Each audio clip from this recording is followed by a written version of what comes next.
Study IQ IAS, आपका selection हमारा mission. नमस्कार दोस्तों लंबे समय से कयास लगाए जा रहे थे कि जब पीएम मोदी थाईलैंड जाएंगे बिम्स्टेक समिट के लिए तो क्या बांग्लादेश के जो लीडर हैं मोहम्मद यूनुस उनसे मुलाकात करेंगे, क्या एक बायलैटरल मीट होगी। मैं आपको बता दूं फाइनली एक कंफर्म हो गया है। आप देख सकते हो खबर, PM Modi meets Bangladesh Mohammad Yunus amid row over north east remark. और मैं आपको बता दूं जिस तरह का स्टेटमेंट पीएम मोदी का आया है, इनडायरेक्टली कहीं ना कहीं उन्होंने क्लियर कट वार्निंग दे दी है यूनुस को। इनफैक्ट अगर आप देखिए कल यहां पर मीटिंग के दौरान जो पीएम मोदी हैं उनके साथ साथ बगल में ही मोहम्मद यूनुस बैठे हैं और उधर राइट हैंड साइड में जो नेपाल के प्राइम मिनिस्टर हैं ओली, वो भी बैठे हुए थे। तो ये पिक्चर काफी वायरल हो रही थी। लेकिन आज जो है, आज सुबह सुबह अभी बस कुछ ही घंटे पहले खबर पता चली है कि पीएम मोदी ने मोहम्मद यूनुस के साथ मुलाकात की। आप देख सकते हैं इस तरह के जो पिक्चर्स हैं रिलीज किए गए। मतलब फाइनली एक बायलैटरल मीट मोहम्मद यूनुस के साथ बांग्लादेश के साथ भारत की हो गई। और देखिए काफी तरह से ये मायने में रखता है, क्योंकि अगस्त 2024 से जब से मोहम्मद यूनुस लीडर बने हैं बांग्लादेश के, उसके बाद ये पहली मुलाकात, एक ऑफिशियल मीटिंग आप कह सकते हैं, यहां पर दोनों देश के लीडर के बीच आपको देखने को मिलेगा। तो ये कितना इंपॉर्टेंट है और ये वार्निंग क्या है मैं आपको बताता हूं। देखो सबसे पहले थोड़ा सा आपको बैकग्राउंड समझना है। मोहम्मद यूनुस कब बने यहां पर लीडर बांग्लादेश के, आपको पता ही होगा। पिछले साल अगस्त 2024 में जिस तरीके से शेख हसीना की सरकार को हटाया गया, जिससे भारत बिल्कुल भी खुश नहीं था। और मोहम्मद यूनुस आप सब जानते होंगे एक नोबेल प्राइज विनर है और ग्रामीण बैंक उन्होंने पूरा चलाया था, फाउंडर थे और उसी के कंट्रीब्यूशन में उनको नोबेल प्राइज दिया गया था। तो यहां पर क्या है ना कि जब वो टॉप लीडरशिप पर आए, ये बहुत ही अनकन्वेंशनल था, क्योंकि ज्यादातर लोगों को यही समझ में आ रहा था कि देखिए इनका तो जो एक्सपीरियंस है वो माइक्रो फाइनेंस में है, ये कहां से पॉलिटिक्स करेंगे। और जैसे ही वो लीडर डिक्लेयर किए गए, यहां पर कुछ लोग इसको आशा की तरह देख रहे थे, होप की तरह देख रहे थे, क्योंकि उनको लगता था कि इनका इंटरनेशनल स्टेचर है, क्लियर इमेज है। लेकिन बहुत से लोगों को स्केप्टिसिज्म भी था, यहां पर डर भी था कि इनका किसी भी प्रकार का पॉलिटिकल एक्सपीरियंस नहीं है, तो ये किस दिशा में बांग्लादेश को ले जाएंगे। देखिए भारत के पर्सपेक्टिव से अगर आप देखोगे तो ये काफी नेगेटिव है जिस तरह से चीजें हुई हैं पिछले कुछ महीनों में। और पहले जिस तरह का रिलेशंस था भारत और बांग्लादेश का, स्पेशली शेख हसीना के टर्म के दौरान, वो काफी बेटर था। एक स्टेबल और क्लोज रिलेशन था दोनों देश के बीच में। और स्पेशली क्या होता था ना, जो एंटी इंडिया एलिमेंट जिस तरह से बांग्लादेश के अंदर थे, उसको एकदम खत्म कराया है शेख हसीना ने। और यहां पर जो भी भारत के कंसर्न्स थे उसको एड्रेस किया है, जो इसकी वजह से दोनों देश के बीच के रिलेशंस, प्रोजेक्ट्स, उन सब में आपको एक काफी बड़ा पुश देखने को मिलेगा। लेकिन डर यही है कि जिस प्रकार से यूनुस के स्टेटमेंट आ रहे हैं, जिस तरह से वो देश को चला रहे हैं, यहां पर भारत और बांग्लादेश का रिलेशंस क्या होगा फ्यूचर में, ये अभी भी किसी को समझ नहीं आ रहा है। देखिए यहां पर आपको रीसेंट कंट्रोवर्सी के बारे में समझना है, इसी की वजह से इतनी चर्चा हो रही है। अभी मोहम्मद यूनुस 4 दिन के दौरे पर गए हुए थे चाइना, और आपको पता ही होगा वहां पर उन्होंने नॉर्थ ईस्ट का बयान दे दिया, नॉर्थ ईस्ट स्टेटमेंट दे दिया। उसमें कहा कि भारत का जो नॉर्थ ईस्ट है वो लैंड लॉक्ड है, और यहां पर वो एक प्रकार से चाइना को इनवाइट कर रहे थे। मतलब कहीं ना कहीं ये चीज भारत को बिल्कुल पसंद नहीं आई।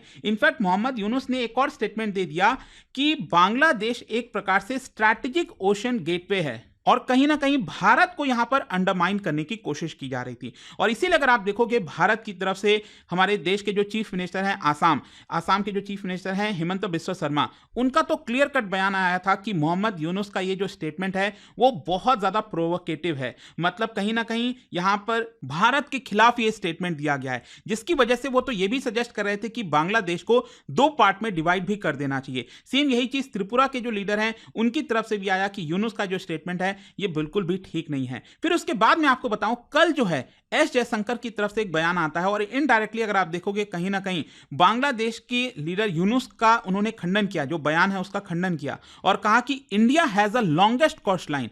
मतलब एस जयशंकर साहब ने साफ साफ यहां पर सिंपल शब्दों में बता दिया कि देखिए आप कौन से लैंडलॉक की बात कर रहे हैं, हमारा तो एक्सेस है यहां पर नॉर्थ ईस्ट के साथ, और जहां तक कोस्ट लाइन का सवाल है तो भारत का सबसे बड़ा कोस्ट लाइन है बे ऑफ बंगाल में। तो कहां से आप ये लीडरशिप पोजीशन की बात कर रहे हो, गेटवे की बात कर रहे हो। मतलब अच्छे अच्छे एक्सपर्ट्स को समझ नहीं आ रहा था कि आखिरकार मोहम्मद यूनुस यहां पर क्या सजेस्ट करना चाह रहे हैं। लेकिन ऑब्वियस सी बात है भारत को इसको लेकर कंसर्न हो रहा था, और 1-2 दिन के बाद ही यहां पर बिम्स्टेक की समिट होनी थी। तो क्या होता है कि बिम्स्टेक समिट के दौरान कल पीएम मोदी का जो स्टेटमेंट है, अगर आप देखोगे, ऑब्वियस सी बात है, देखो पीएम मोदी ऐसा तो है नहीं कि डायरेक्टली मोहम्मद यूनुस को बोलेंगे, एड्रेस करेंगे और कहेंगे कि देखिए, क्योंकि वो शोभा नहीं देता हमारे देश को प्राइम मिनिस्टर को, आपको समझना है। और देखिए उन्होंने बहुत ही इनडायरेक्ट तरीके से क्या बोला, दैट भारत का जो नॉर्थ ईस्ट रीजन है, मतलब ये इसी की हम बात करें यहाँ पर, जो हमारे सिस्टर्स है, 7 सिस्टर्स, जो हमारा नॉर्थ ईस्ट रीजन है भारत का, उसका बहुत इंटीग्रल रोल है बिम्स्टेक के अंदर। तो आप समझ रहे हो कितने चतुराई से पीएम मोदी ने यहां पर नॉर्थ ईस्ट रीजन को एक प्रकार से बिम्स्टेक के साथ एक इंपॉर्टेंट रोल प्ले करते हुए बताया। मतलब इनडायरेक्ट कहीं ना कहीं यूनुस के द्वारा जो रिमार्क्स दिया गया था उसका ये एक प्रकार से रीबटल था। और देखिए नॉर्थ ईस्ट रीजन अपने आप में काफी सेंसिटिव मुद्दा रहा है हमेशा से, स्पेशली जिस तरह का जोग्राफिक लोकेशन है, यहां पर जो पूरा एक्सेस है भारत के साथ, सिर्फ ये वाला जो सिलीगुड़ी कॉरिडोर है वहीं से देखने को मिलता है। और इसकी वजह से काफी ज्यादा यहां पर चर्चा होती रहती है कि चाइना जो है कभी अपनी आर्मी इधर से भेज रहा है, फिर जिस तरह का रवैया यूनुस को रहा है, तो इसी की वजह से यहां पर अक्सर चर्चा हो रही थी। लेकिन आपको समझना है कि अल्टीमेटली भारत के लिए पूरा जो रीजन है, जो हमारा पार्ट है, वो काफी मायने रखता है। और कोई भी देश अगर इस तरह के बयान देगा तो भारत बिल्कुल भी इसको एक्सेप्ट नहीं कर पाएगा। And that is one of the biggest reason यहां पर एस जयशंकर साहब हो, असम के चीफ मिनिस्टर हो गए, पीएम मोदी के द्वारा खुद इनडायरेक्टली इस चीज को बयान करना, तो ये दिखाता है कि काफी इंपॉर्टेंट हो जाता है ये मुद्दा भारत के लिए। खैर, अगर मैं आपको इस मीटिंग के सिंबोलिज्म के बारे में बताऊं तो देखो क्या ना, एक तो हम जब बिम्स्टेक की बात करते हैं तो बिम्स्टेक के अंदर टोटल 7 कंट्रीज आते हैं, ये आपको पता होना चाहिए। जैसा आप देख सकते हो, भारत, नेपाल, भूटान, बांग्लादेश, म्यांमार, थाईलैंड और श्रीलंका। तो ऑब्वियस सी बात है, बिम्स्टेक का एक्चुअली जो इंपॉर्टेंस है वो इसलिए भी बढ़ जाता है क्योंकि पहले जो सार्क का इंपॉर्टेंस था वो काफी कम हो गया है, ऑलमोस्ट निल हो गया है। मतलब कोई ऐसा मीटिंग वगैरह भी नहीं होती है, स्पेशली बिकॉज ऑफ पाकिस्तान। तो यहां पर क्या है कि बिम्स्टेक का रोल काफी बढ़ गया और भारत चाहता है कि इसको बढ़ चढ़कर आगे किया जाए। और स्पेशली शेख हसीना जब तक थी तब तक कोई दिक्कत नहीं था। अभी तो क्या है, क्योंकि मोहम्मद यूनुस आ गए हैं, इसलिए यहां पर कंसर्न्स दिखाए जा रहे हैं। और कोशिश यही है, भारत बिम्स्टेक को चाइना का जो डोमिनेंस है इस पूरे रीजन में उसको काउंटर करने की कोशिश करता है। लेकिन पीएम मोदी और यूनुस की जो यहां पर मीटिंग हुई है, बायलैटरल मीटिंग हुई है, ये कई चीजों में मायने रखता है। सबसे पहला है, ये पहला ऑफिशियल इंटरैक्शन है दोनों लीडर्स के बीच में, और कहीं ना कहीं इस मीटिंग के माध्यम से हो सकता है एक डैमेज कंट्रोल करने की कोशिश की जा रही है। देखो कई बार क्या होता है ना, जब आप दूर रहते हो, कम्युनिकेशन शायद उतना ठीक हो पाता है, नहीं हो पाता है, नहीं पता। लेकिन जब दोनों लीडर्स हो सकता है जब साथ में बैठे होंगे, बातचीत की होंगे, तो जो प्रॉब्लम्स होंगी, जो दिक्कतें होंगी, शायद उसको सुलझाया गया होगा। अब डिपेंड करता है क्या वो हुआ है, नहीं हुआ है। लेकिन अगेन, भारत इस मीटिंग के दौरान अपना जो स्ट्रैटेजिक प्रायोरिटी है, बे ऑफ बंगाल और इंडो पैसिफिक, उसको तो क्लियर किया ही होगा डेफिनेटली। यहां पर अगर मैं आपको डिप्लोमेटिक और पॉलिटिकल इंप्लीकेशन इसका बताऊं, देखो अगर हम भारत की पर्सपेक्टिव से बात करें, भारत डेफिनेटली चाहता है कि बांग्लादेश उसका एक स्ट्रैटेजिक पार्टनर बना रहे, और हम कभी नहीं चाहेंगे कि बांग्लादेश चाइना के ऑर्बिट में जाए। इसका सिंपल कारण है कि बांग्लादेश का 4000 किलोमीटर का बॉर्डर भारत के साथ सटता है, no matter whatever the situation. क्योंकि आप समझिए, शेख हसीना अभी वो भारत में है, शरण ले रखी हैं।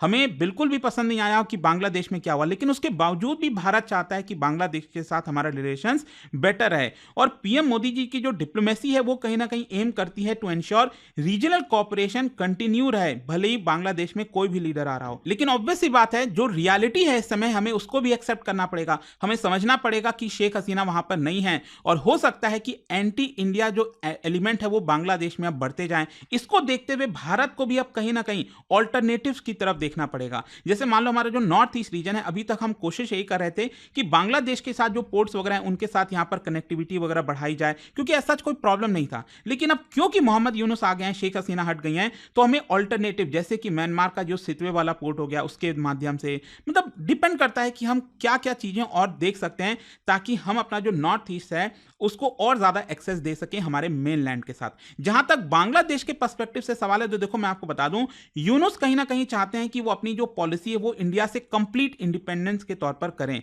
और वो एक प्रकार से इस समय अपना जो रिलेशन है चाइना और भारत के साथ एक प्रकार से बैलेंस करने की कोशिश करें। लेकिन उनको समझना पड़ेगा कि अगर वो बहुत ज्यादा चाइना की तरफ झुकेंगे तो ये शायद दोनों देश के रिलेशंस के लिए अच्छा नहीं होगा, और अगर वो ज्यादा झुकते हैं चाइना की तरफ तो ऑब्वियस सी बात है भारत भी इकोनॉमिक और डिप्लोमेटिक प्रेशर डालेगा यूनुस के ऊपर, जिसकी वजह से यूनुस के ऊपर इंटरनली पॉलिटिकल प्रेशर भी बढ़ सकता है। अब सवाल यह है कि इसका इंटरनेशनल इंप्लीकेशन क्या है। देखो यहां पर चाइना का रोल इंपॉर्टेंट हो जाता है। देखो अभी रिसेंटली यूनुस का जो भी बयान आया था, जिस तरह से उन्होंने वेलकम किया, कहा कि आप आइए इन्वेस्ट करिए, जो भी कुछ करो, तो चाइना ने इस चीज को वेलकम किया और चाइना इसको एक अपॉर्चुनिटी की तरफ देखेगा डेफिनेटली भारत को काउंटर करने के लिए। तो भारत और चाइना कहीं ना कहीं इसमें पूरे साउथ एशिया में स्पेशली बांग्लादेश इस समय एक बड़ा बैटल ग्राउंड बन गया है दोनों भारत और चाइना के लिए। लेकिन बिम्स्टेक यहां पर एक इंपॉर्टेंट रोल प्ले कर सकता है। बिम्स्टेक के दौरान यूनुस और मोदी दोनों यहां पर अपना जो टेंशंस है उसको कहीं ना कहीं एक प्रकार से कम करने की कोशिश करेंगे और जो एक डिप्लोमेटिक चैनल होता है, जो एक कम्युनिकेशन का दरवाजा होता है ना, वो कहीं ना कहीं हमेशा खुला रहे, ये कोशिश यहां पर रहेगी। ओवरऑल क्वेश्चन यही है अब नेक्स्ट यहां पर कि फ्यूचर में क्या होने वाला है, फ्यूचर सिनेरियोस क्या क्या हो सकते हैं। देखो एक तो सिंपल सी चीज है कि अगर यूनुस रीअश्योर करते हैं भारत को कि वो न्यूट्रल रहेंगे और भारत और बांग्लादेश के इस समय जितने भी प्रोजेक्ट्स चल रहे हैं उसको कंटिन्यू रखेंगे, उसमें कोई प्रकार की प्रॉब्लम नहीं आएगी, तब तो दोनों देश के रिलेशन स्टेबलाइज हो सकते हैं और कहीं ना कहीं बिम्स्टेक जो है अपने आप में एक बड़ा प्लेटफॉर्म दे सकता है दोनों देश के लीडर्स के लिए। लेकिन मान लो अगर बांग्लादेश इस समय प्रो चाइना पोस्चर उसको कंटिन्यू रखता है तो यहां पर फिर भारत भी पीछे शायद नहीं हटेगा और भारत भी रिस्पॉन्ड करेगा अलग अलग तरीके से। कैसे कर सकता है? जैसे एक तो हो गया सप्लाई चेन को हम रीरूट कर सकते हैं, फिर दूसरा है यहां पर हमारा जो इन्फ्लुएंस है बांग्लादेश के ऑपोजिशन ग्रुप्स में, क्योंकि ऑब्वियस सी बात है ना, अगर यूनुस है तो उनको अपोज करने वाले भी बहुत हैं, जैसे कि फॉर एग्जांपल अवामी लीग हो गई, शेख हसीना की पार्टी हो गई, तो वो अपोज करती है, तो उनको हम बढ़ चढ़कर सपोर्ट करेंगे बांग्लादेश में। फिर तीसरा है आपका जो बायलैटरल सपोर्ट भारत देता आ रहा था बांग्लादेश को, उससे भी पीछे हटने लगेगा। अब डिपेंड करता है सब कुछ अब यहां पर मोहम्मद यूनुस के ऊपर है कि वो भारत बांग्लादेश के रिलेशंस को किधर ले जाना चाहते हैं। तो ये पूरा वीडियो था और जाने से पहले एक बहुत ही इंटरेस्टिंग क्वेश्चन है, बांग्लादेश के इतिहास से रिलेटेड यहां पर कुछ इवेंट्स दिए हुए हैं, आपको इसको क्रोनोलॉजिकल ऑर्डर में अरेंज करना है और इसका जो राइट आंसर आप सब जानते हैं मेरे इंस्टाग्राम पर तो मिलेगा ही, वहां पर अगर आप नहीं हो कोई बात नहीं, टेलीग्राम से ले सकते हैं इसका सही उत्तर। और जैसा कि आप सब जानते हैं मेरे स्टडी आईक्यू पर आपको सभी कोर्सेज, चाहे आप कोई यूपीएससी की 2026-27 की तैयारी कर रहे हो तो उसमें पूरी प्रिपरेशन या फिर 2025 में सिर्फ प्रीलिम्स वाला बैच लेना चाहते हैं, ये सभी आपको मिलेगा। यूज करिएगा ये code Ankit live to get maximum discount, link comment section में दिया हुआ है। स्टडी IQ IAS, आपका सिलेक्शन हमारा मिशन।